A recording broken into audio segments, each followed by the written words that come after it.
Buenas noches. ¿Cómo están? Qué bueno. ¿Quiénes vienen por primera vez? Bienvenida.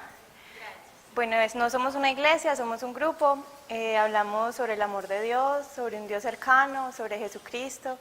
Nuestro libro es la Biblia, todo lo que decimos parte de allí, pero no somos una iglesia. Buscamos tener una relación sencilla, sincera y real con Dios. El tema que les voy a compartir hoy se llama el amor. Sabemos que Dios es amor y entonces este tema es bastante importante para Dios y para nosotros. Entonces dispongámonos para orar. Bueno, Padre, Hijo y Espíritu Santo, te damos gracias porque hoy estamos acá, porque nos has traído hasta este lugar, porque hoy tienes muchas palabras que decirnos. Yo te pido, Dios, que lo que yo diga provenga de ti, no de mí, que seas tú saciando la necesidad que hay en el corazón de las personas que están acá, y que seas tú, Espíritu Santo, mostrándoles qué es lo que tienes hoy para ellos. Yo esto te lo pido en el nombre poderoso de Jesús. Amén. Bueno, vamos a hablar acerca del amor. Sabemos que Dios es amor. En 1 Juan 4:16 dice: y nosotros hemos llegado a saber y creer que Dios nos ama. Dios es amor. El que permanece en amor, permanece en Dios y Dios en él. Una cosa es oír de Dios y otra cosa es conocer a Dios. Una cosa es creer en Dios, otra cosa es creerle a Dios. Muchos hemos escuchado, hemos oído acerca de Dios. Les cuento que la primera vez que yo oí de Dios seguramente estaba, no sé, antes de que tuviera capacidad de hablar, que nos bautizan, que nos llevan a misa. Y había escuchado muchas veces acerca de Jesús, acerca del Espíritu Santo, acerca de Dios. Estudié en un colegio católico y siempre había oído de Dios, pero no conocía a Dios. Era como, sí, hay un Dios, Dios existe, pero no iba, ni siquiera el pensamiento iba más allá. Simplemente uno vivía en sus cosas, en la rutina diaria y miraba cómo sobrevivía, ¿cierto? A los 15 años comienza muchos episodios en mi vida y comienzo a sentir mucha tristeza. Y mi hermano, viéndome desesperado, dice, bueno, vamos donde un amigo mío que lee la Biblia. Y yo, vamos. Uno cuando está desesperado cualquier cosa le sirve. Uno solamente quiere que le quiten el desespero, que le hagan con una varita mágica y uno se recupere. Y yo, listo, vamos. Cuando entré allá, me sorprendió, porque toda esta familia era creyente y eran muy diferentes a lo que yo conocía de las personas que yo conocía. Era un matrimonio que en verdad se querían. Qué difícil es encontrar un matrimonio donde la pareja se quiere, es muy difícil. Los hijos, pues el hijo que vamos a leer la Biblia, pues era muy diferente. Y listo, empezamos a leer la Biblia. Me regalaron un librito del Nuevo Testamento que tenía el Evangelio de Juan. Y yo dije, listo, me leí todo el Evangelio. Yo, listo, tan lindo Dios. La vida volvió a su normalidad.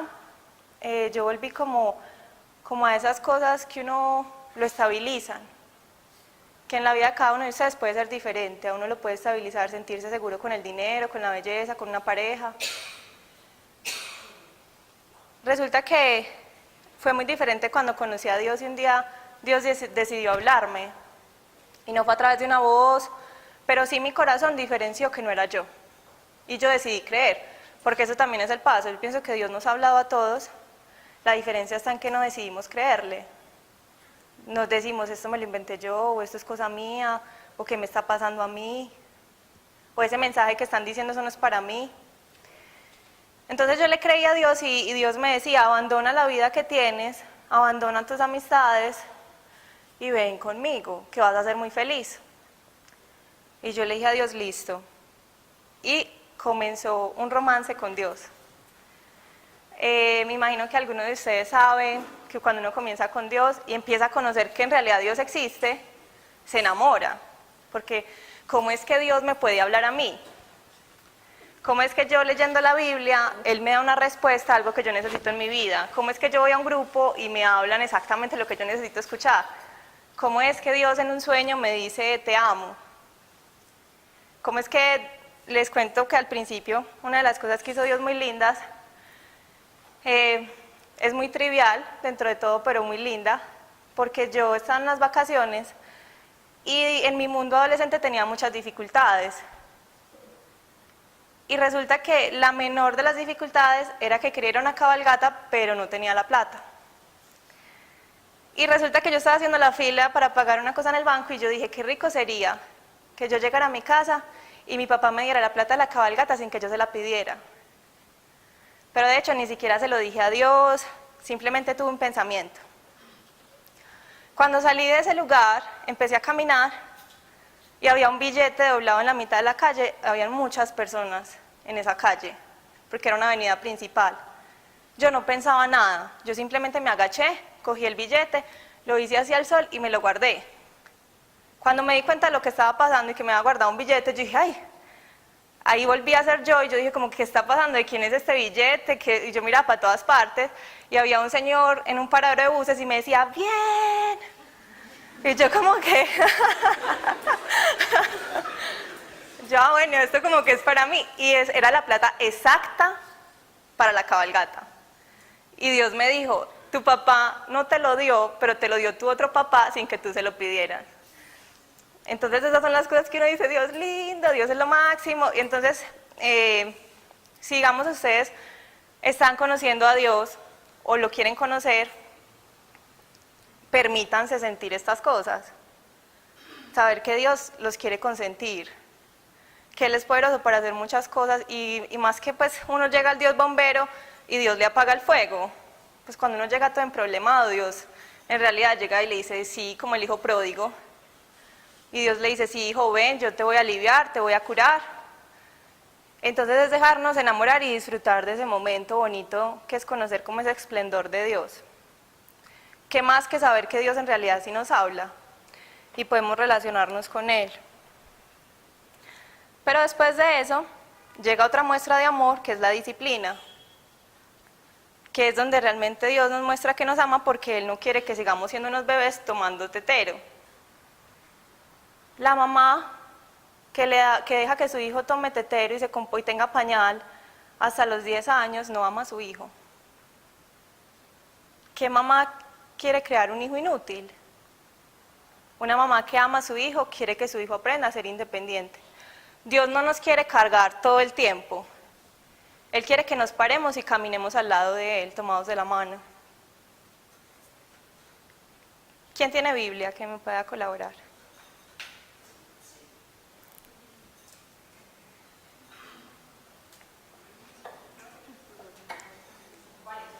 Éxodo 13, 1.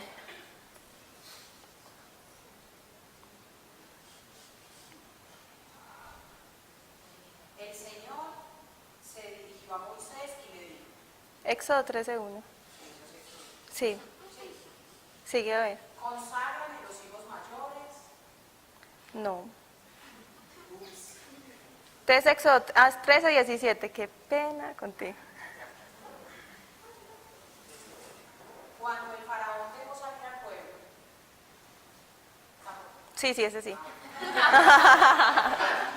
Cuando el faraón dejó salir al pueblo israelita, Dios no los llevó por el camino que va al país de los filisteos, que era el más directo, pues pensó que los israelitas no querrían pelear cuando tuvieran que hacerlo y que preferirían regresar a Egipto. Contextualizando, Israel estaba en Egipto y los estaban esclavizando. Y ellos llevan 400 años pidiéndole a Dios que los sacara de allá. Dios dispuso todo en el tiempo de Él para sacarlos. Y cuando los sacó, Dios dijo, yo quiero llevarlos por el camino corto. Pero yo sé que si los llevo por el camino corto, ellos van a tener que enfrentar una batalla. Y se van a aburrir y se van a devolver. Entonces Dios es muy tierno y estratégico, y primero nos enamora y nos permite conocer su amor para después disciplinarnos. Inclusive, aunque nos enamoremos de Él, la disciplina puede llegar a ser tan dolorosa que nos apartemos de Él. A mí me pasó eso. Yo cuando conocí a Dios empecé a estar con Él, empecé a disfrutar de sus bendiciones, pero ya después cuando Dios me dijo, bueno, hay unas cosas en tu corazón que yo no quiero que estén más ahí. porque esas cosas impiden que tú seas la mujer que yo hice y el propósito que tengo para ti. Pero cuando yo me enfrenté a esa situación, yo le tenía fobia a la soledad por mi historia de vida, porque había crecido muy sola durante mi infancia. Cuando Dios me empezó a confrontar con esa soledad, yo dije, no, no soy capaz. Pues yo no soy capaz de seguir con esto. Yo prefiero devolverme a donde la soledad ya no estaba y donde yo aparentemente me sentía más cómoda. Entonces yo le dije como que, bueno, yo sé que tú existes, tú por tu lado, yo por el mío. No soy capaz. Di pasos hacia atrás y me alejé de Dios durante 1 año y medio. Él me seguía buscando. Yo no le hablaba porque yo decía, pues si yo no estoy contigo, ¿cómo te voy a hablar? Pero Él siempre me seguía cuidando y me seguía demostrando que Él estaba conmigo. Y en mi corazón siempre sentía eso de, no es lo que quiero para ti, no es lo que quiero para ti, tengo algo diferente, tengo algo mejor. Yo dije, no más, ya me había, si al principio estaba mal cuando lo conocí a Dios, después cuando me alejé de Él, todo empeoró exponencialmente muchísimo. Y volví donde Dios, y Dios me recibió. Imagínense que yo dije, no, yo no puedo estar sola, porque pues Dios me habló en mi casa y yo tenía una relación con Él en mi casa, pero yo no iba ni a una iglesia ni a ninguna parte. Y yo dije, no, Dios puso en mi corazón que me tenía que congregar y que tenía que ir a un lugar donde hubieran personas, para que no fuera tan débil. Entonces yo dije, no, a mí se me metió eso en la cabeza. Y en mi familia iban a una iglesia y allá había un grupo de jóvenes. Y yo, bueno, voy a ir allá. El primer día que llegué allá había una fiesta, literal una fiesta, y me dieron una rosa y un montón de chocolates. Y yo dije, tan bonito, que así como Dios dice que cuando sus hijos perdidos llegan a Él les hace una fiesta, literal yo experimenté eso. Pero Dios me dijo, listo, volviste, te amo, te vas a restaurar, pero no te vas a quedar sin tu castigo, porque un buen papá disciplina a sus hijos.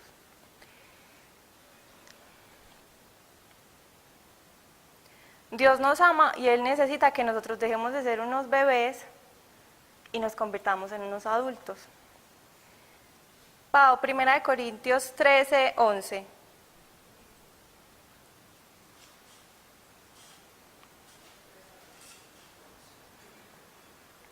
Cuando yo era niña, hablaba, pensaba y razonaba como niño, pero al hacerme hombre, dejé atrás lo que era propio de un niño. Dios quiere que dejemos de ser unos niños y ustedes ven que los niños son muy ponequejas y siempre le están echando la culpa a todo el mundo. Dios quiere que dejemos de buscar culpas afuera. Ah, es que ella es la que tiene la culpa, es que Él es el que tiene la culpa, es que es Dios el que tiene la culpa. Muchas veces, y al principio cuando uno está con Dios y Él le muestra que Él puede hacer tantos milagros y que Dios puede darnos tantas cosas, entonces uno se empieza a volver exigente. Pero ¿y entonces por qué no me das esto? Pues que si yo quiero este trabajo, es que si yo quiero una pareja, es que si yo quiero plata, y por qué estoy enferma, y empezamos a echarle culpas y nos empezamos a enojar con Dios. Miremoslo en paralelo de un niño que hace berrinche con el papá cuando el papá le dice, no te puedo dar un helado porque te tienes que tomar la sopa. Y así es Dios con nosotros. Él necesita fortalecer nuestro carácter antes de darnos lo que Él tiene para nosotros. Pero Él necesita que nosotros asumamos una actitud de querer dejarnos formar. Porque mientras nosotros más pataleemos con Dios en la formación, más doloroso va a ser. Y más vamos a hacer ese obstáculo. Es como cuando un niño está haciendo un escándalo en el éxito para que la mamá le compre un juguete y está a los gritos y no deja que nadie le hable. Ni siquiera que la mamá le diga cuándo se lo va a comprar o por qué no. Dios es un papá perfecto. Dios no se equivoca. Y hoy estamos hablando del amor y Él nos ama. Ningún ser humano es un buen papá, pues ningún buen ser humano es un papá perfecto, ningún hombre ni ninguna mujer. Pero Dios sí, porque Él es perfecto. Y si nosotros estamos en sus manos y nos estamos dejando formar por Él, Él tiene un propósito perfecto con nosotros, Él no se está equivocando. Cuando Él está diciendo no a algo, Él no se está equivocando. O cuando Él nos está trabajando en ciertos aspectos de nuestra vida, no es un error. Entonces, Dios quiere que dejemos esa actitud de estar renegando con Él o echándole las culpas a los otros y nos sentemos como lo hace un adulto. Bueno, tengo una dificultad, ¿cómo la vamos a solucionar? Entonces sentarnos con Dios y decirle, listo, bueno, esta es la dificultad y cómo la solucionamos. ¿Qué es lo que pasa? Límpiame los ojos para que yo pueda ver yo en qué estoy fallando. Pau, Oseas 6, del 2 al 9, al 6. 6, del 2 al 6. En un momento nos devolverá la salud, nos levantará para venir No leas el 5, por delante de Él. Esforcémonos por conocer al Señor. El Señor vendrá a nosotros, tan cierto como que sale el sol, tan cierto como que la lluvia riega la tierra en otoño y primavera. Dice el Señor, ¿qué haré contigo, Efraín? ¿Qué haré contigo, Judá? El amor que ustedes me tienen es como la niebla de la mañana, como el rocío de la madrugada, que temprano desaparece. y el 6. Lo que quiero de ustedes es que me amen y no que me hagan sacrificios, que me reconozcan como Dios y no que me ofrezcan holocaustos. Es muy lindo porque Dios acá nos dice, yo los voy a restaurar, yo les voy a dar lo que ustedes quieren, yo quiero cumplir los anhelos de su corazón. Pero ¿qué voy a hacer con ustedes? Que su amor se va cada día que amanece. Uno ama a Dios un momentico así todo entusiasmado y al otro momentico, no, qué pereza. Ese Dios sí es cansón. Y tantas normas y tanta cosa. Y Dios está diciendo, yo no quiero que me hagan sacrificios. Dios no necesita que nos paremos en dos corotos, como dicen por ahí, en dos clavitos. Él quiere que lo conozcamos. Eso sí quiere Dios. Que lo amemos. Y para eso tenemos que ser disciplinados. No se trata de ser disciplinados en el sentido de me voy a portar bien. No, es que estoy con tales personas en mi trabajo, entonces tengo que ser testimonio, tengo que portarme muy bien y concentrarnos en hacer bien, no cumplir todos los mandamientos y desgastarnos con eso. No, esa no es la disciplina que Dios quiere. La disciplina que Él está diciendo acá, yo no quiero sacrificios. Yo no quiero que me hagan muchas cosas externas. Dios necesita que lo hagamos desde nuestro corazón, buscarlo a Él y que lo aprendamos a conocer como nosotros somos y paulatinamente, pero para eso tenemos que ser disciplinados. Uno al principio, a través de la Biblia, Dios nos comienza a hablar y Dios nos comienza a revelar cuál es su voluntad y cuál es su carácter. Pero entonces tenemos que ser disciplinados en venir al grupo, en leer la Biblia, en orarle, y Él va a empezar a revelarse. En 1 Corintios 9, el 24 al 27 dice, ¿no se dan cuenta de que una carrera todos corren, pero solo una persona se lleva el premio? Así que corran para ganar.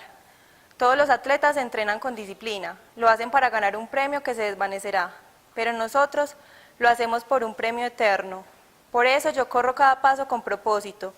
No solo doy golpes al aire, disciplino mi cuerpo como lo hace un atleta. Lo entreno para que haga lo que debe hacer. De lo contrario, temo que, después de predicarles a otros, yo mismo quede descalificado.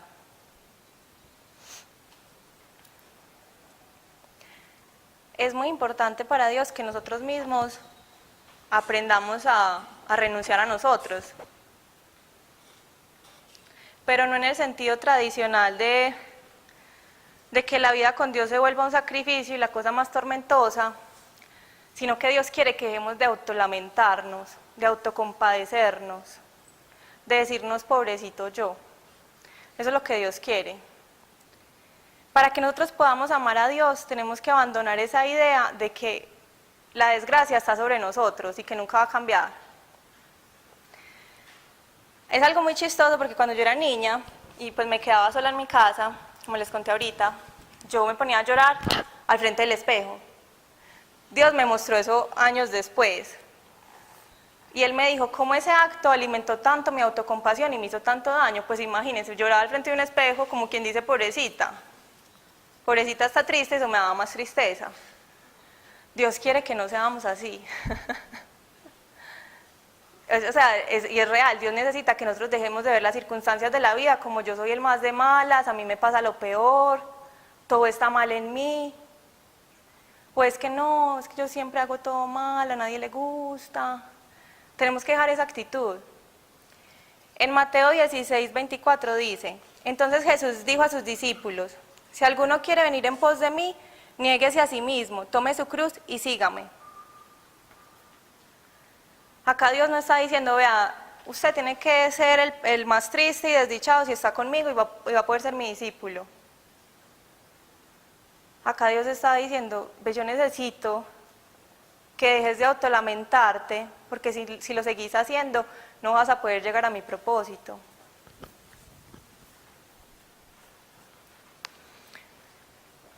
Una forma de mostrarle amor a Dios es aprender a ser sus siervos. Aprender a ser sierva de Dios es aprender a morir a esa autolástima, a esa autocompasión y aprender a hacer las cosas para Él. Es que yo odio mi trabajo, tan de malas yo que me tocó este trabajo. Dios necesita, bueno, ya, déjate de estar mirando en ese espejo a toda hora, lamentándote, y esfuérzate por hacer algo en este trabajo. Muchas veces, les cuento pues un poquito acerca de mí, yo estudio psicología, estoy en el 9º semestre, y algo que he aprendido mucho de la carrera es que la mente es muy peligrosa, y una persona puede vivir toda su vida desdichada y deprimida por un pensamiento y por una creencia que no es real. Y se vuelve tan fuerte esa creencia en la mente de la persona que todo alrededor parece horrible, cuando en realidad tiene todo para que sea buena, inclusive para tomar decisiones diferentes. Por eso Dios quiere que quitemos de nosotros esa actitud y empecemos a tener una actitud de sus hijos, que ese es el siguiente paso. También tenemos que aprender a ser hijos de Dios, pero todo en un equilibrio. No hay que ser ni más siervo que hijo, ni más hijo que siervo. Porque para algunos es muy fácil ser hijos de Dios y pedirle a Dios y disfrutar de Dios, pero es muy difícil ser siervos de Dios y morir a ellos mismos. Bueno, Dios quiere que yo evangelice y hable de Él, porque Dios quiere llegar a otras personas, porque también los ama, pero es que a mí me da pena. Entonces Dios va a decir, pero tú, por tu pena, por tu vergüenza, la persona que tú conoces no va a poder llegar a mí, no va a poder conocer el amor que tú ya conoces. Solamente porque, pues, Dios lo dice, Dios es infinitamente amoroso, pero solamente por nuestra vergüenza, otra persona no puede llegar a la salvación. Entonces Dios dice, listo, yo quiero que sean siervos, también necesito que sean hijos. Hay otros que ya se van al extremo de que ya muero a mí en todo y a mí me pasó. Que ya estaba a tal punto de que yo decía, Dios, yo dejo lo que sea por ti, a mí no me importa. Y no se trata de eso, se trata de estar en un equilibrio, de ser sierva y ser hija en el mismo nivel. Resulta que cuando yo llegué a este grupo, en el 2014, yo dije, wow, me encanta. Yo estuve en el grupo de jóvenes como 2 años, y cuando llegué a este grupo me identifiqué mucho con las personas que habían acá y con los dones del Espíritu Santo, y yo dije, tan bacano. Y empecé a ir a este grupo y me enamoré del grupo. Resulta que lo que yo veía acá lo quería llevar al grupo de jóvenes. Y ellos me dijeron, un momentico, pues acá ya tenemos un orden, unas formas, las estás violentando. Entonces yo me empecé a sentir incómoda. Pero como yo era tan sierva, y yo era Dios, todo lo que tú digas, donde tú me lleves, como tú quieras, eso agrada a Dios, pero Dios también quiere que seamos hijos, y Él también nos dio autonomía. Es como con tu hijo, que si tu hijo simplemente no puede dar todo lo que tú quieras, uno también quiere que el hijo le diga, ve, yo quiero un PlayStation, un Xbox o lo que sea. Dios también quiere que nosotros le digamos que queremos, y ya Él nos dirá, sí, no, ¿por qué? Entonces yo le empecé a decir a Dios, Dios, yo me voy del otro grupo cuando tú me saques. Y a los 15 días me estaban diciendo, elige. Pero yo tenía en el corazón mucho temor de Dios, y eso está bien, pero ¿en qué nivel? Porque una cosa es tener temor de Dios, tenerle respeto y querer hacer su voluntad, y otra cosa es tenerle literal miedo a Dios, como, ay, no, es que me va a salir de tu voluntad, ay, no, es que todo va a salir mal si no hago. ¿Qué es lo que me empezó a suceder? Dios me dio una respuesta, pero yo la acomodé a mi corazón. ¿Qué es lo que pasa? Muchas veces Dios nos habla, o decimos, es que a mí Dios no me habla, pero el problema está en nuestro corazón y en nuestros pensamientos. Si nuestros pensamientos están caóticos, y yo estoy pensando de todo, la voz de Dios es minúscula, no vamos a poder escucharlo. Y si mi corazón está lleno de miedo, mucho menos. Pau, primera de Juan 4:18.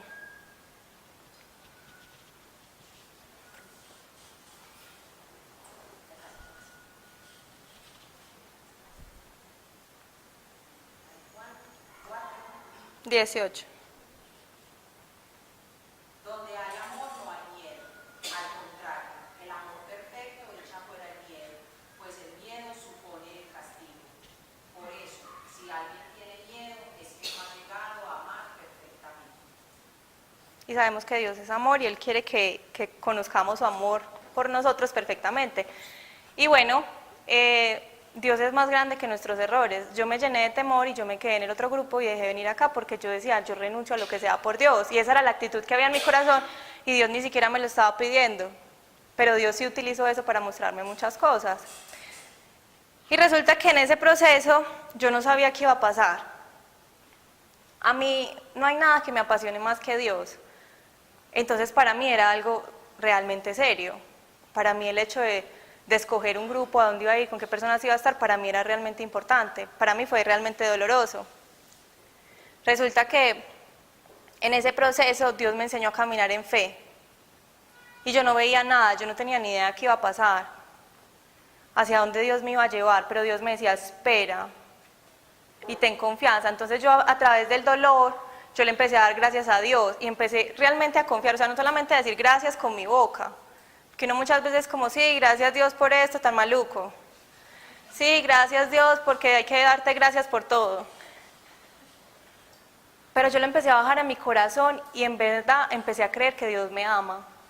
Cuando yo empecé a creer, Dios a mí me ama, Melissa sea, Él tiene control de lo que yo estoy viviendo en este momento y me va a llevar a un buen término.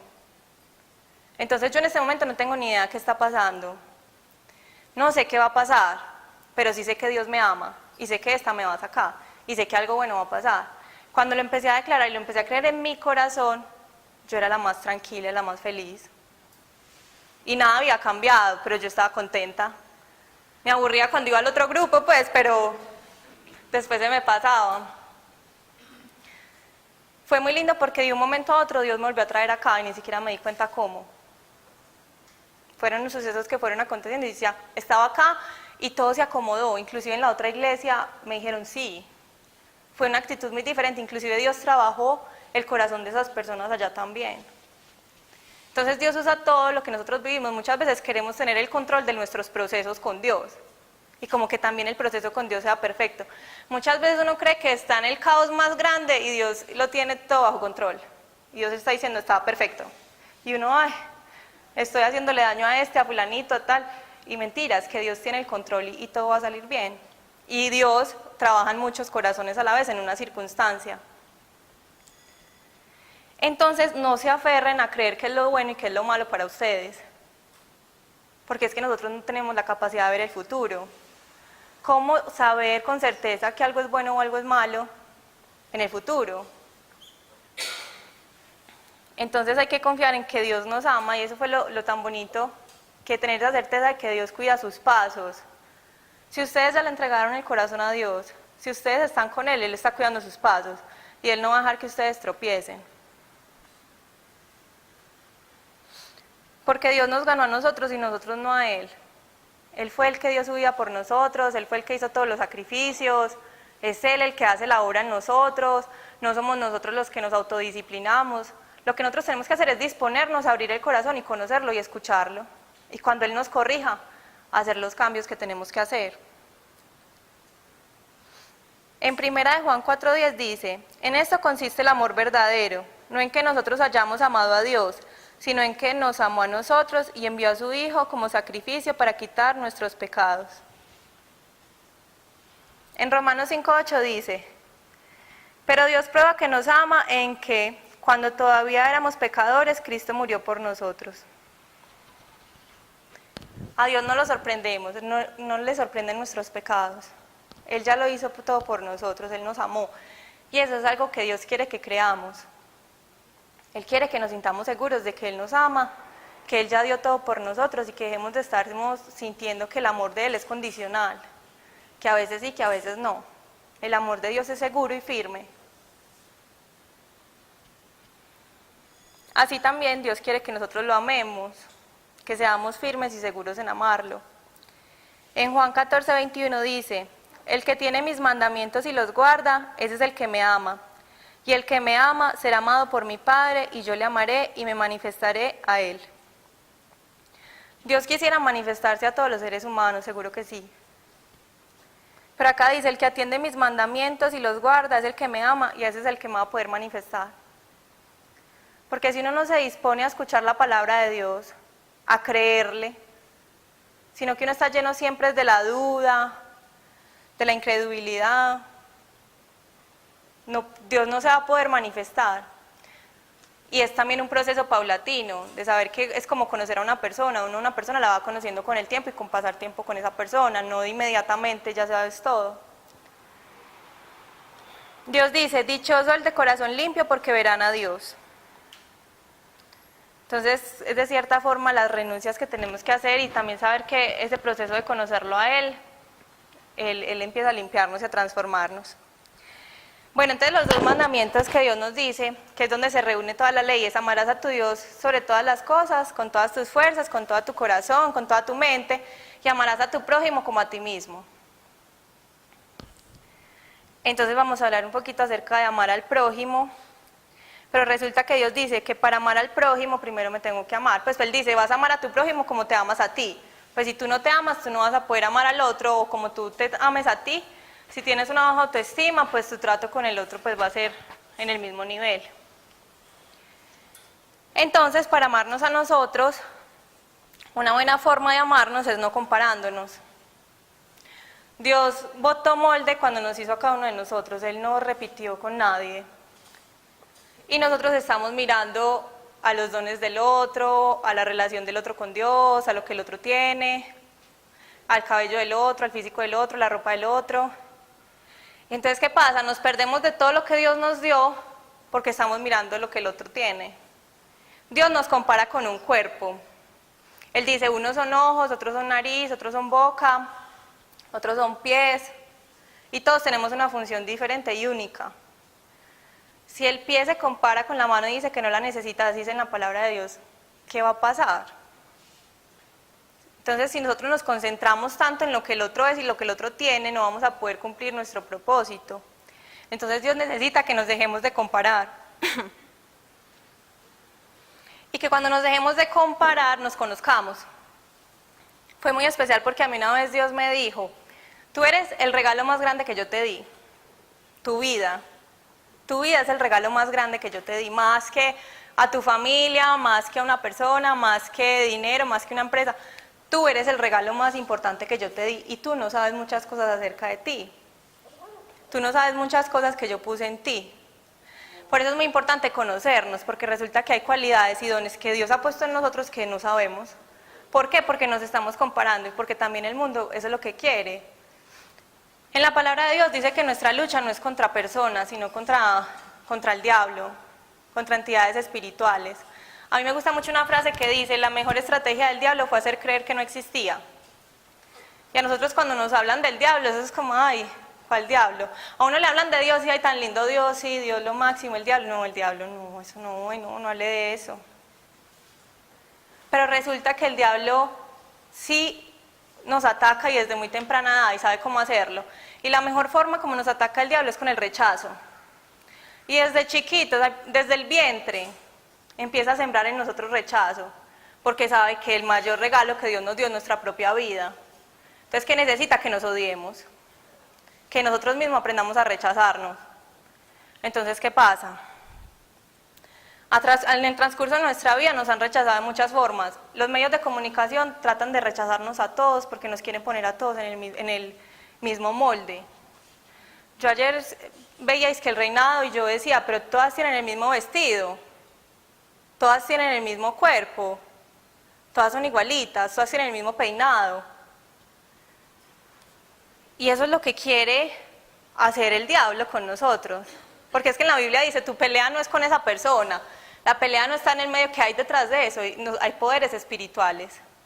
Lo espiritual existe. Entonces Dios quiere que nos dejemos de comparar y nos empecemos a conocer. ¿Qué pasa también? Que muchas veces tenemos ideas distorsionadas de lo que somos por nuestra historia. Y resulta que nuestros defectos los agrandamos, la cosa más impresionante, y nuestras cualidades las ignoramos completamente. Y vivimos en una farsa, porque resulta que uno ni es tan desagradable y resulta que sí tiene cosas muy positivas. Dios quiere, bueno, y eso se puede hacer con Él y en oración, y se tiene que hacer con Él, que Él empiece a limpiar nuestros ojos y a mostrarnos realmente cómo somos. Que ahí es bueno, a mí Dios, si Dios se desgastó en hacerme a mí, Dios tenía un propósito conmigo, Dios no se equivocó. Así como en las circunstancias en las que yo vivo, Dios no se está equivocando y me está guiando, así con mi vida tampoco. Dios tiene un propósito por cómo me hizo, en lo que me tiene haciendo, mis cualidades, mi personalidad, mi carácter. Y Dios necesita que tengamos una seguridad en nuestra identidad, porque eso es lo que nos va a mantener fuertes a los ataques del diablo, a ese rechazo. Entonces Dios dice que usemos la armadura. ¿Qué dice? Por tanto, toma la armadura de Dios, para que puedas resistir el día malo y habiendo acabado todo, estés firme. Estad pues firme, ciñendo vuestros lomos con la verdad, y vestidos con la coraza de justicia, calzados los pies con el apresto del Evangelio de la paz, y sobre todo tomad el escudo de la fe, con la que podéis apagar los dardos de fuego del maligno. Y tomad el yelmo de la salvación y la espada del Espíritu, que es la palabra de Dios. Dice, tomad, ceñir vuestros lomos con la verdad. Dios dice que pongamos la verdad sobre nuestros lomos. Que vivamos en honestidad y en sinceridad de quiénes somos. Dios quiere que tengamos una visión realista de cómo somos. Ni exagerada ni peyorativa. Y quiere que nos la carguemos en los lomos, lo que uno se pone acá. Dios dice que nos quitemos los yugos y que Él nos da un yugo ligero, pero Él quiere que tengamos la verdad puesta, porque la verdad es ligera. Así como Dios nos equivocó creándonos, no hay nada de malo en nuestras debilidades y no hay nada de malo en nuestras virtudes, pues son nuestras virtudes. Si nosotros vivimos en la sinceridad y en la honestidad de quiénes somos y lo cargamos en nosotros, es decir, acéptese. Yo lo veo de esta forma, es como, lleve la verdad sobre usted, quién es usted, y deje de pelear tanto con usted mismo y acéptese. Dice, vestidos con la coraza de justicia. La coraza se pone en el pecho. La justicia es hacer la voluntad de Dios. Dios quiere que lo oigamos, que lo obedezcamos y saquemos el pecho. Como dice por ahí, póngale pecho, saque pecho. Dios le está diciendo que haga tal cosa, saque pecho y hágale. Que Dios quiere que usted le hable a tal persona, saque el pecho y hágale. Dice, calzados los pies con el apresto del Evangelio de la paz. Muchas veces yo me cargaba mucho con esto de dar testimonio. Porque yo quiero que la gente vea a Dios en mí, que lleguen a Dios. Y acá dice que la forma de ser testimonio es llevando la paz, siendo personas pacíficas, dejar el conflicto. También la paz de Dios está en nuestros corazones cuando confiamos en su amor. Yo ahorita les comenté que yo empecé a confiar en que Dios tenía un propósito conmigo, que yo no me salía de su control y la paz, y me empecé a sentir llena de paz y de tranquilidad. Dios quiere que las otras personas vean que Él da paz. Porque si yo estoy confiada en su amor, le damos el control de toda nuestra vida, de todo, vamos a sentir paz en todo. Y eso es lo que las otras personas deben ver, porque no debemos llevar a que las otras personas nos vean a nosotros, sino que debemos llevar a que las otras personas en nosotros vean lo que Dios hace y miren es a Dios. No se trata de que vean, ay, es que esta como se comporta de bien, como es de buena. Se trata de que digan, ve, esta le pasa de todo y tan calmada y tan confiada y siempre está segura en Dios. Para que esa persona diga, ve, yo también estoy lleno de problemas y necesito esa paz. Y ese es el testimonio que Dios quiere que demos, pero primero pues lo tenemos que vivir, confiar en su amor. Que nos calcemos de la paz, que a donde vayamos llevemos paz. En eso nos vamos a diferenciar de los incrédulos, en que somos personas pacíficas.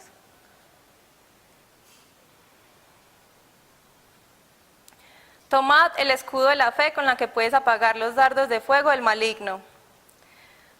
Para mí la fe es confiar en el amor de Dios. Para mí ese es el escudo. Es como si frente de mí me cubriera con todo el amor que Dios tiene por mí. Cada uno de nosotros se tiene que apropiar del amor que Dios le tiene como ser humano único y especial. y eso lo va a mantener fuerte. Y así cuando llegue la palabra de desaprobación, la palabra de tragedia, usted va a saber que Dios lo ama y eso va a ser su fuerza. Dios dice que el que tiene fe es fuerte y que el que confía en su amor es fuerte. Dice, tomad el yelmo de la salvación. El yelmo se pone en la cabeza y la salvación nos la dieron por gracia, la misericordia de Dios. No fue porque nosotros lo ganamos ni porque nosotros hicimos méritos, Dios nos la regaló. Y eso lo tenemos que tener siempre en nuestra cabeza, para que no haya temor. Que si nos equivocamos no creamos que vamos a ser condenados, porque eso es lo que pasa. El pecado trae vergüenza, entonces cuando pecamos inmediatamente nos llenamos de vergüenza. Dios quiere que nuestra mente esté clara que la salvación Él nos la regaló, que es por gracia, que es por misericordia, que su misericordia se renueva todos los días, para que nuestra mente esté tranquila en su amor, que no es por lo que yo haga, que no es condicionado, sino que mis pensamientos y mi mente esté protegida en que Él ya me regaló la salvación. Dice, y la espada del Espíritu, que es la palabra de Dios. Resulta que acá dice que la espada del Espíritu, y dice Espíritu en mayúscula. Es decir, el Espíritu de Dios comenzó a habitar en nosotros cuando nosotros decidimos darle la entrada. Y la palabra se vuelve la espada del Espíritu de Dios dentro de nosotros. Si yo no leo la palabra de Dios, si yo no conozco la voz de Dios, ni lo que Dios dice, el Espíritu Santo no va a poder ser audible para mí. Cuando yo leo la Biblia y medito en la palabra de Dios, estoy ante una circunstancia de la vida, inmediatamente esa palabra que yo leí o que escuché acá en el grupo viene a mi mente y me ayuda en esa situación. Por eso es la espada del Espíritu. Si tu mente está vacía de la palabra de Dios y no tienes conocimiento de la palabra de Dios, el Espíritu te puede hablar y tú no lo vas a reconocer. Entonces, a medida que no se trata de, bueno, es que son mis emociones, son mis pensamientos, la palabra de Dios es clara y Él dice que ahí ya nos habló todo. Entonces, si llenamos nuestra mente de la palabra de Dios, ni siquiera la vamos a utilizar nosotros. Va a ser el Espíritu de Dios el que va a usar ese conocimiento que hay en nosotros para ayudarnos. Muy rico que todos hoy se vayan de acá con la certeza de que cada uno de ustedes tiene un lugar muy especial en el corazón de Dios. Que Dios los creó a ustedes con un propósito, con una misión y que los quiere hacer felices y que Él tiene el control de sus vidas. Pero Él necesita que le demos ese control todos los días y de todas nuestras áreas, desde lo más pequeño, sabiendo que Él también quiere que participemos, que le comentemos, que le pidamos. Acuérdense, ser siervos y hijos en un mismo nivel. Ya después vamos a poder amar al otro, de la misma forma como nos amamos a nosotros. Es decir, no compare al otro con usted, el otro no tiene que ser como usted, no obligue al otro a hacer como a usted le gusta. Eso es una forma de amar al otro, porque Dios nos hizo diferentes. Una forma de amar al otro es conocer al otro, dejar los prejuicios. Es que se ve de tal forma, yo no le voy a hablar. O no, es que es como mal genio, esa pelada es como chispa. Conozca a las personas, todos tienen algo que enseñar, todos tienen algo que dar. Y conozca al otro como es y trátelo conforme a como él es. Si una persona es muy extrovertida, no la calle. Y si una persona es muy callada, no la haga hablar, porque es que así es. También debemos respetar y honrar la identidad del otro, y una forma de respetar la identidad del otro es no juzgarlo. Nosotros no somos Dios. No podemos decir que Dios me ama más a mí que a una persona que está en un bar en este momento. Nosotros no tenemos por qué estar diciéndole al otro si se va a condenar o no se va a condenar, si está haciendo las cosas mal o no. Si está muy preocupado por el otro, ore por el otro. Pero respetemos esa identidad y esa particularidad que tiene el otro. En 1 Corintios 13 nos dice, el amor es sufrido, el amor es benigno, el amor no tiene envidia, el amor no es jactancioso, no se envanece, no hace nada indebido, no busca lo suyo, no se irrita, no guarda rencor, no se goza de la injusticia, mas se goza de la verdad. Todo lo sufre, todo lo cree, todo lo espera y todo lo soporta. El amor nunca deja de ser. Entonces amar nos causa sufrimientos porque tenemos que morir a nosotros mismos. El mayor amor es el de una madre a un hijo. Una madre a un hijo tiene que sacrificar muchas cosas para amar a otra persona. El solo hecho de que usted sacrifique, el no obligar al otro a hacer como usted quiere que sea, eso ya es un sacrificio muy grande. Porque uno siempre quiere tener control de todo, inclusive de la otra persona. El solo hecho de que usted muera a eso y sufra por eso, porque es que uno quiere tener el control y que el otro no grite y que el otro no haga esto, eso es una forma de morir a uno mismo para que el otro sea. El amor es benigno. El amor no hace nada malo ni contra Dios, ni contra sí mismo, ni contra los otros. El amor es bueno y por ende las palabras son buenas. El amor no anda diciendo vos tan bruta, vos tan mal geniada. El amor no hace eso, el amor es benigno. Cuida las palabras. El amor no tiene envidia. Es como me hace pensar en esa canción de Arjona que dice que los celos son mitad falta de sesos, mitad inseguridad. La envidia tiene que ver con eso, con un sentimiento de abandono. La envidia tiene que ver con un sentimiento de yo soy muy poquito, a mí Dios no me ve, Dios no tiene nada bueno para mí, al otro sí. Dios quiere que nos apropiemos de que Él nos ama, para que no tengamos que estar envidiándonos, porque eso es un obstáculo. Como les decía ahorita, si nos andamos comparando con el otro, no vamos a poder ni lograr nuestro propósito, ni ayudamos al otro, porque es que todos tenemos debilidades y defectos. Y resulta que tu debilidad es la fortaleza del otro, y tu fortaleza la debilidad del otro. Me acuerdo de una cosa muy bonita que una vez estaba hablando con una amiga, y Dios nos decía eso. En lo que tú eres fuerte, ella es débil, en lo que ella es fuerte, tú eres débil. Por eso se son amigas, por eso se pueden ayudar. Por eso hacen un equipo. El amor no es jactancioso. El amor no anda chicaneando ni siquiera las cosas de Dios. El amor no anda por ahí diciendo, Dios me dio tanta cosa, en un sentido de querer llamar la atención. Eso también habla de inseguridad. El amor no anda publicando todas las fotos en Facebook, como para que el otro, inclusive tenemos que cuidar el corazón de las otras personas, porque es que nosotros fácilmente caemos en la envidia. Eso es una cosa de la carne, es una cosa humana, que uno está pasando por una situación muy difícil y uno ve que el otro está muy bien, pues a uno le da rabia, pero a esas cosas hay que morir, y hay que morir con Dios. Esas cosas van a llegar y van a pasar, y uno le va a dar envidia y le va a dar rabia, pero entonces uno debe morir a eso, porque es que Dios dice que nuestra carne es pecaminosa. Nosotros vamos a tener impulsos malos. Uno muchas veces dice, ay, no, quiero que esta persona desaparezca. Y no se trata de hacer que eso deje de ser, porque eso va a estar siempre. Dios quiere es que seamos conscientes de morir a eso. Ve, yo siento que no quiero que esta persona exista, pero yo voy a morir a esto. Se lo voy a entregar a Dios y voy a hacer lo que Dios me está pidiendo, que es amarla, respetarla como es, dejar de obligarla a que sea como yo quiero. Dice que el amor no se envanece. Una cosa pues es el chicanero, que de pronto está tapando también un vacío, que también debe solucionarlo con Dios, si no, no hay nada de malo, Dios lo quiere solucionar, tenemos que evaluar todo eso con Dios. Y esta otra cosa es que es envanecernos, y pasa mucho que cuando uno dice como, pobre criatura no sabe lo que hace, y uno es como ya hinchado, no, es que yo lo sé todo, o es que yo tengo la verdad. Eso también nos pasa y hace parte de nuestra humanidad y es algo a que también tenemos que morir.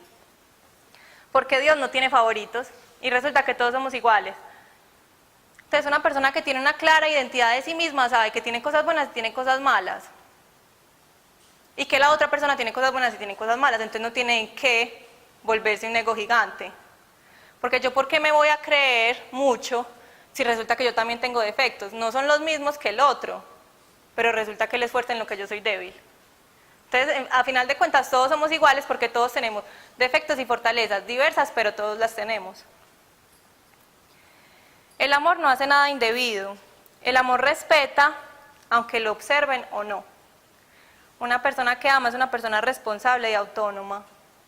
Una persona responsable no se está portando bien según quién lo esté viendo o dónde esté. El amor no busca lo suyo. Eso me parece muy bonito porque muchas veces también habla de pronto nuestra poca certeza del amor que Dios nos tiene. Cuando uno se siente muy inseguro o muy vulnerable, uno empieza como a pelear, saca las garras. Tengo que defender lo mío, nadie me lo puede quitar. Y empieza a pelear por tener beneficios. Y Dios dice, no, el amor no busca lo suyo, espere tranquilo que yo le voy a dar lo que tengo para usted, que es bueno, y al otro también le voy a dar algo bueno. Entonces, es muy bonito porque cuando uno le entrega el control de algo que uno quiere, entonces es como el papá y los hijos, y todos se ponen a pelear por el regalo, y todos son como quiero esto, quiero lo otro. Dios al orgulloso lo va a humillar, porque Dios no quiere que en nuestro corazón haya orgullo. Y al humilde, pues lo va a exaltar, porque está en la verdad. Entonces Dios dice, no se preocupe, que lo que yo tengo para usted, yo lo tengo bajo mi control, usted no tiene que estar peleándolo. Deme a mí el control. No se ponga a pelear con el otro porque él tiene más o usted tiene menos, o que el otro le dé más y que tengan las mismas condiciones. No, espere tranquilo que yo voy a repartir las cosas bien. El amor nos irrita. Precisamente el amor nos irrita porque no obliga al otro a ser como él, ni tampoco obliga a las situaciones a adaptarse a ellas. Uno cuando se pone bravo, cuando las cosas no le salen como uno quiere, por lo general, cuando se siente frustrado. Pues resulta que Dios nos llama a que nos adaptemos a las situaciones y no que las situaciones se adapten a nosotros. El mundo no va a girar en torno a nosotros. Si nosotros llegamos a un empleo, tenemos que adaptar al empleo. Si nosotros estamos con una persona, tenemos que buscar una adaptación con otra persona, en nuestra familia. Aunque hayamos nacido ahí, hayamos crecido siempre con ellos, tenemos que adaptar a ellos y dejar de querer controlarlos a que sean como yo quiero. Eso va a ayudar a que no nos irritemos. El amor no guarda rencor y tiene mucho que ver y está muy relacionado con no irritarse. Cuando el otro no es como yo quiero, pues tengo que perdonarlo. Inclusive aunque la ofensa no sea clara, pues para mi corazón es una ofensa. Resulta que es que el otro grita mucho y así es él y no está haciendo nada malo claramente, pero para mi corazón es una ofensa, entonces yo debo perdonarlo. Y ya yo en mi intimidad tomo la decisión de decir lo perdono en el nombre de Jesús. Y eso va a ayudar a que soltemos el control. El amor no se goza en la injusticia, sino en la disciplina. El hecho de que el amor soporte al otro y lo conozca, no quiere decir que le va a alcahuetear que sea malo, o que va a alcahuetear que el otro haga cosas indebidas. El amor se goza en la verdad, el amor cree y es paciente, el amor todo lo soporta. Soportarlo no en el sentido de pasar cosas, sino que como todos tenemos fortalezas y debilidades y diversas, Dios quiere que todos nos apoyemos en todos. Y hablando un poquito más a profundidad de lo que es el amor en familia, que es la base de nuestra sociedad, es donde Dios más quiere que nosotros seamos luz, porque de nada sirve hablar en muchas partes y no ser esa luz que Dios quiere en nuestro hogar. Vamos a hablar un poquito del amor entre esposos, por ejemplo. Dice en Efesios 5:22, que las mujeres respeten a sus maridos como si se tratara del Señor. Yo lo voy a volver a leer. Que las mujeres respeten a sus maridos como si se tratara del Señor. Es muy teso. Porque Dios le pide a la mujer que respete al hombre como si se tratara de Dios.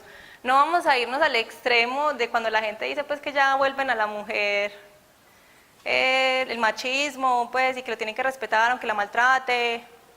No, ahorita dijimos que el amor no soporta la injusticia. Entonces eso no estamos hablando de eso.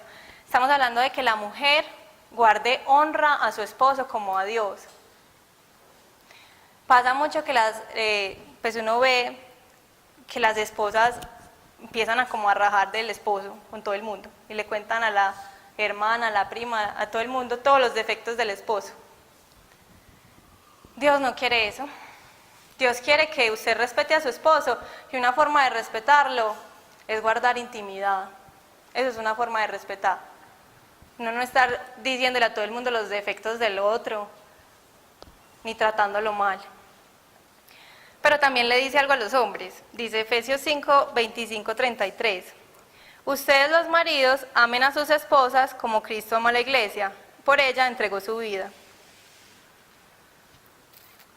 Lo que pasa es que los hombres y las mujeres somos muy diferentes. Las mujeres, por lo general, somos muy romanticonas y emocionales. Y los hombres son muy prácticos. Entonces ellos ven la situación y al punto.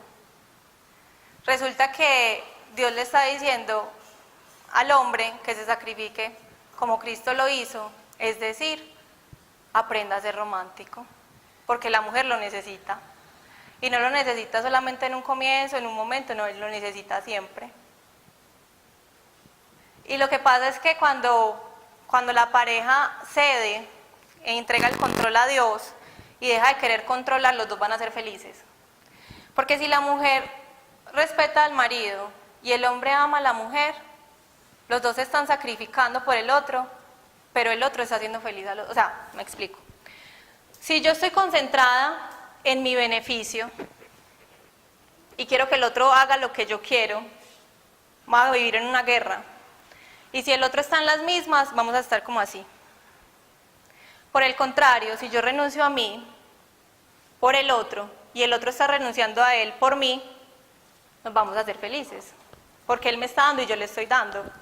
Eso es lo que Dios quiere para un matrimonio. Es muy importante el matrimonio. El matrimonio es la cabeza de una familia y la familia es el núcleo de la sociedad. Si un matrimonio está bien, los hijos van a estar bien. Si una familia está bien, la sociedad va a estar bien. También es muy importante la unión sexual.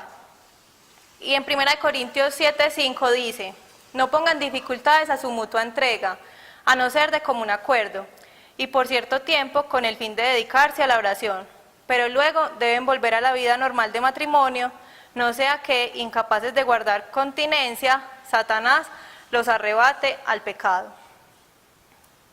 Resulta que el matrimonio es una petición muy importante y debe hacer parte de sus oraciones. Así como nosotros tenemos una relación personal con Dios, la pareja se vuelve una sola carne y se deben presentar juntos delante de Dios y pedir por su matrimonio. Y Dios va a encender la llama. Dios es el dador del amor. Dios es el que hace prosperar un matrimonio. Dios nos conquista a través de las personas que conocemos, que le conocen, porque son el testimonio de Dios. A mí me conquistó una pareja creyente. Yo decía, esos dos señores llevan muchos años casados y se aman, se respetan. El vínculo sexual hace que esas dos almas sigan en esa unión que Dios quiere. Es muy importante y yo creo que Dios puede guiar a cada matrimonio a descubrir por qué Dios creó la unión sexual y que no tiene un límite de edad. Hablando desde la psicología, cuando yo veía, por ejemplo, en Evolutiva, hablaban de que inclusive la intimidad sexual, cuando ya llegaban como a la etapa mayor, a los adultos mayores, podía ser la más placentera. El mundo no dice eso, el mundo va a decir, no, pues ¿cómo? Y uno ya bien feo, no, a mí que no me mire, yo como estoy de fea, yo he escuchado eso. Resulta que si ustedes quieren ser felices, les tengo una noticia, tienen que sacarse de la cabeza todo lo que el mundo dice y empezar a meterse en la cabeza lo que Dios dice. Dios a nosotros no nos va a obligar a cambiar nuestra forma de pensar, Él no nos va a obligar a nada, pero Él tiene la verdad. Inclusive desde la psicología, decían que el mayor momento de intimidad y placer era esa edad, que ya había mucha intimidad. Es muy importante esto porque cuando se descuida la unión sexual, dice acá, Satanás los arrastra al pecado. Y puede ser el pecado de muchos tipos. Puede ser problemas sexuales graves, puede ser una pedofilia, puede ser una zoofilia, puede ser una adicción a la pornografía, puede ser cualquier otro pecado. Eso depende pues de cada persona, pero inclusive la falta de intimidad sexual en una pareja debilita el matrimonio, impide la voluntad de Dios y les aseguro que Satanás llena la cabeza de ideas, porque también tenemos que mirar, bueno, ¿y esta idea es de Dios o es de quién? Estos pensamientos que yo tengo son de quién. Y nosotros tenemos que batallar contra esos pensamientos porque el diablo sabe cómo hacernos caer y cómo evitar que seamos felices, y es lo que Dios quiere, que seamos felices. Hablemos un poquito del amor de padres a hijos. El papá le debe dar un rol adecuado a su hijo. Por favor, no pongan al hijo en la mitad de la pareja. No pongan al hijo a escuchar la discusión ni a decidir qué tienen que hacer o qué no tienen que hacer. Es que su papá me dice esto, me hace eso, como si el niño pudiera resolver algo. El niño es hijo, la pareja es pareja. Entonces es muy importante no pedirle a los hijos cosas que a ellos no les corresponden, ni que cuide al hermanito, ni que sea la mamá del hermanito. No, la mamá es la mamá, el papá es el papá, y que los niños lo que le debe dar un padre a un hijo es amarlo, acompañarlo y educarlo. Muchas veces el papá se concentra mucho solamente en darle y se olvidan el amor, se olvidan del amor, se olvida de que pasar tiempo con el hijo es importante, que hablar con él, que jugar con él, que acompañarlo en el colegio, que acompañarlo con las calificaciones. O también se les olvida educar, no es que yo lo regaño y se enoja, se pone todo rojo, se pone todo histérico y yo no sé qué hacer con ese niño. El papá también se encarga de educar, pero en Colosenses 3:21 dice, padres, no exasperéis a vuestros hijos para que no se desalienten. Una cosa es educar al hijo, otra cosa es mamarlo de la cantaleta. En Deuteronomio 6, del 6 al 7 dice, grábate en el corazón estas palabras que hoy te mando, incúlcaselas continuamente a tus hijos, háblales de ellas cuando estés en tu casa, cuando vayas por el camino, cuando te acuestes y cuando te levantes. Háblele a su hijo de Dios. Muchas veces creen, pues la gente ha dicho como, no, es que está muy chiquito, él no entiende eso. No, sí, háblele desde muy chiquito, explíquele cómo es Dios, qué es Dios, pero sin cantaleta, sin poner como un sentido de condenación, porque muchas veces se pone como, no es que te vas a ir para el infierno, y se vuelve como una amenaza. En Efesios 6:4 dice, y ustedes padres no hagan enojar a sus hijos, sino que críenlos según la disciplina e instrucción del Señor. Dios dice, claro, hay que disciplinar a los hijos, pero no los hagan enojar, pues no los maltraten. Y bueno, también Dios nos habla pues del amor que los hijos deben tener hacia los padres, que es de honra y respeto, que también es hablar bien de nuestros papás en presencia y en ausencia, en nuestros pensamientos, obedecerlos en todo. Y lo más importante y muy bueno que nos dice Dios es sigan el consejo de sus padres. En Proverbios 1:8 dice, oye hijo mío, la instrucción de tu padre y no abandones la enseñanza de tu madre. Muchas veces usted no sabe qué hacer, vaya pregúntele a su mamá o a su papá. Acá Dios nos dice, oye hijo mío, la instrucción de tu padre y no abandones la enseñanza de tu madre. En Éxodo 20:12 dice, honra a tu padre y a tu madre para que disfrutes de una larga vida en la tierra que te da el Señor tu Dios. Es un mandamiento con promesa. Dios nos dice que si nosotros respetamos a nuestros papás hasta la vejez, los cuidamos, los amamos, esto no caduca, no es solamente para los niños, esto es también para los adultos, que honren y respeten a sus padres, aunque tenga demencia, aunque no entienda, aunque haya que repetirle todo. Dios nos dice, honren a su padre y a su madre y yo los voy a recompensar. Dios no tendría que hacerlo. Dios no tendría que darnos nada por hacer lo bueno, porque es lo bueno y lo que tenemos que hacer, pero aún así Dios nos dice, yo sé que hay veces es difícil, pues Dios nos va a recompensar. El amor entre hermanos, esa sí es una guerra que es desde chiquitos, la mayor guerra, y le pasó a Caín y a Abel, o sea que eso viene desde antes. Caín y Abel empezaron a pelear porque Caín se empezó a comparar con Abel. Abel tenía una profesión, Caín tenía otra profesión, pero resulta que Caín, por compararse con Abel, nunca hacía bien su profesión, porque lo que dijimos, yo no me puedo estar comparando con el otro porque no logro mi propósito. Caín se empezó a comparar y se empezó a frustrar, claro, pues si el otro es diferente a él y tienen diferentes cualidades. Y Dios fue muy lindo que se le acercó a Caín y le dijo, pero ¿por qué te desanimas? Sé fuerte, que tú puedes controlar el pecado y el pecado va a huir de ti, así le dijo Dios a Caín. Pero no fue fuerte y no se pudo controlar y terminó matando a Abel. Por eso con nuestros hermanos tenemos que renunciar a la comparación, inclusive a la comparación del amor que tienen los padres por nosotros. Eso pasa, yo creo que eso es una condición humana, que los hijos empiezan a pelear como por el amor de los papás. Y eso también lo vivimos con Dios, empezamos como a pelear a ver si Dios me ama más a mí, me escucha más a mí, me da más dones a mí. Resulta que yo les voy a contar mi testimonio respecto a eso. mi mamá, yo sentía que ella se desvivía por mi hermano. Y yo decía, pero entonces a mí me empezó a dar rabia desde muy pequeña por eso. Y yo empecé a reaccionar de una forma muy agresiva hacia mi mamá. Y resulta, pues claro, si yo empiezo a ser agresiva con ella, pues ella qué diría, esta niña que me tocó a mí.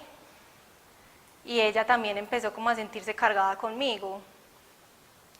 Y nuestra relación se deterioró muchísimo.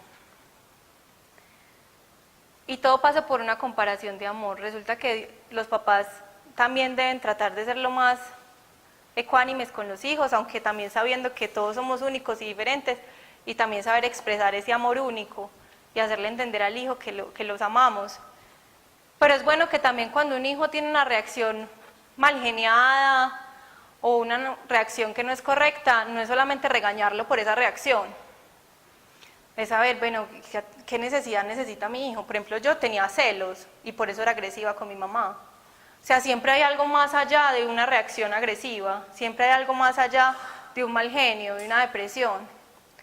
Entonces, como papás, pues también tratar como de llegar al diálogo y como hijos, inclusive esas peleas entre hermanos duran toda la vida y hay gente que no se habla con los hermanos, hay gente que está siempre comparándose con los hermanos y en una pelea con los hermanos. Inclusive puede ser inconsciente.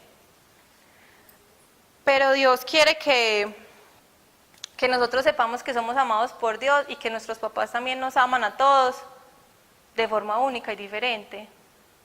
Si el niño está comparándose, pues y miren de pronto en su historia de vida, si ustedes se han comparado alguna vez con algún hermano por el amor de sus padres, sepan que todo papá ama a sus hijos y lo demuestra de formas distintas porque todos somos diferentes. Para terminar, en 1 Corintios 1:10 dice: les suplico, hermanos, en el nombre de nuestro Señor Jesucristo, que todos vivan en armonía y que no haya divisiones entre ustedes, sino que se mantengan unidos en un mismo pensar y en un mismo propósito. En 1 Juan 4:20 dice: si alguien afirma, yo amo a Dios, pero odia a su hermano, es un mentiroso. Pues el que no ama a su hermano, a quien ha visto, no puede amar a Dios, a quien no ha visto. Salmo 133:1. Cuán bueno y cuán agradable es que los hermanos convivan en armonía. Es una invitación que nos hace Dios a saber que es importante amarnos, que es importante recibir el amor que Él tiene para nosotros, confiar en su amor y soltarle el control y sabernos amados por Él. ¿Alguna pregunta, comentario? Oremos. Sí, claro.